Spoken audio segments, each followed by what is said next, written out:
আসসালামু আলাইকুম রহমতুল্লাহ। আলহামদুলিল্লাহ ওয়াসসালাতু ওয়াসসালামু আলা রাসূলিল্লাহ, আম্মা বাদ। সম্মানিত দর্শক মণ্ডলী, আজকে আমরা আলোচনা করব তারাবি নামাজের হুকুম সম্পর্কে।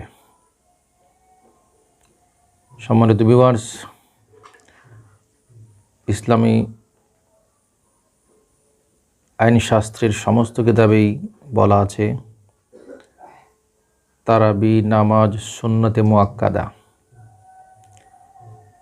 এ সম্পর্কে বাহারে শরীয়ত কিতাবের 4th খণ্ড 32 পৃষ্ঠার মধ্যে বলা আছে, তারাবি मर्द व औरत सब के लिए बिल इजमा सुन्नत मुअक्कदा है, इसका तर्क जायज़ नहीं।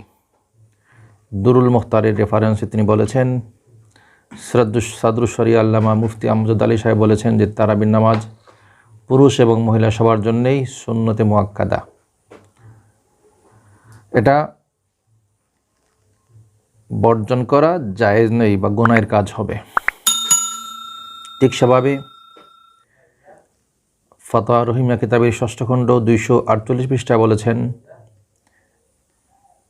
যে 20 रकात तरावी बाजमात सुन्नत मुअक्कदा है, इस पर सहाबा का इजमा है और इजमा हुज्जत शरिया है।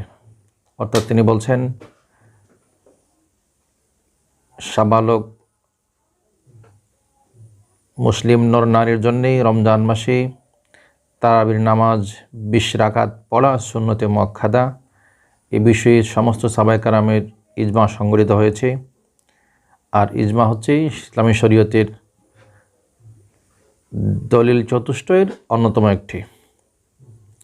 তো আমরা জানতে পারলাম রমজান মাসের রোজা তো অবশ্যই ফরজ, আমরা জানি, যেহেতু আল্লাহ তাআলা পবিত্র কোরআনে ইরশাদ করেছেন, ফামান শাহিদা মিনকুমুশ শাহরা ফালইয়াসুমহু, যে মানুষ তার জীবনে রমজান মাসকে পাবে সেজন্য রমজান মাসের পরিপূর্ণ রোজা পালন করে, অর্থাৎ পরিপূর্ণ মাস যেন রোজা পালন করে।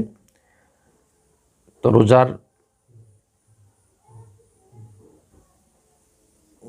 রোজার মাসের একটি গুরুত্বপূর্ণ ইবাদত হচ্ছে রাতের, যেটা হচ্ছে তারাবির নামাজ, যাকে কিয়ামুল লাইল বলা হয়। তো কিয়ামুল লাইল সুন্নতে মুআক্কাদা, কোনো অবস্থাতেই যেন রোজাদাররা এই আমলকে বা এই নামাজকে বর্জন না করে। তো সম্মানিত ভিউয়ার্স, আমরা জানতে পারলাম তারাবির নামাজ একটি গুরুত্বপূর্ণ ইবাদত। ইসলামী শরীয়তের পরিভাষা যাকে সুন্নতে মুআক্কাদা হিসাবে প্রমাণিত হয়েছে, কোনো অবস্থাতেই অলসতাবশতও এটাকে বর্জন করা যাবে না। তো আল্লাহ তাআলা আমাদের সবাইকে যেন তৌফিক দান করেন পবিত্র রমজান মাসের কিয়ামুল লাইল তারাবি নামাজ আদায় করতে পারি। সবাই বলে আমিন। আজ এ পর্যন্তই, ভালো থাকুন। আসসালামু আলাইকুম ওয়া রাহমাতুল্লাহ।